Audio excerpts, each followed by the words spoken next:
ఇప్పుడు విచిత్రమైనటువంటి పరిస్థితి ఏంటంటే యూరప్ దేశాలకి యుద్ధానికి అనుకూలమో, యుద్ధానికి వ్యతిరేకంగానో ఉద్యమాల్లో యూరప్ ప్రజలు పాల్గొనట్లేదు. ఎందుకంటే అక్కడ వాళ్ళెవరు యుద్ధంలో పాల్గొనట్లేదు.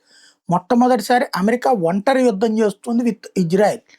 ఇదివరకైతే అమెరికా కదిలిందంటే రాజు వెడల రవి తేజము వెడలగా అన్నట్టు యూరప్ దేశాలు, నాటో దేశాలన్నీ చేరాయి. ఈ దఫా ఎవరూ లేకుండా ఒంటరిగా అమెరికా యుద్ధం చేస్తుంది.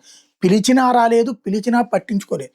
ఈవెన్ బాధితులవుతున్నటువంటి గల్ఫ్ దేశాలు కూడా డబ్బులు ఇస్తున్నాయి కానీ యుద్ధంలో పార్టిసిపేట్ చేయలేదు. అంత భయం ఉంది మతమూర్ఖ దేశమైనటువంటి ఇరాన్ మీద. అయితే ఇప్పుడు యూరప్ దేశాల్లో జరుగుతున్నాయి ప్రజా వ్యతిరేక ఉద్యమాలు కాదు, డిపోర్టేషన్ అనుకూల ఉద్యమాలు. అక్కడున్నటువంటి ఇతర దేశాల పౌరుల్ని తరిమివేయాలన్నటువంటి ఉద్యమాలు క్రమక్రమంగా ఒక్కొక్క ప్రాంతంలో పెరుగుతున్నాయి. బ్రిటన్‌లో జరిగినాయి, అమెరికాలో జరిగినాయి.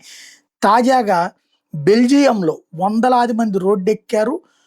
ఖచ్చితంగా చొరబాటుదారుల్ని, అక్రమ నివాసితుల్ని పంపించేయాలన్నటువంటి ఉద్యమం ప్రారంభించారు.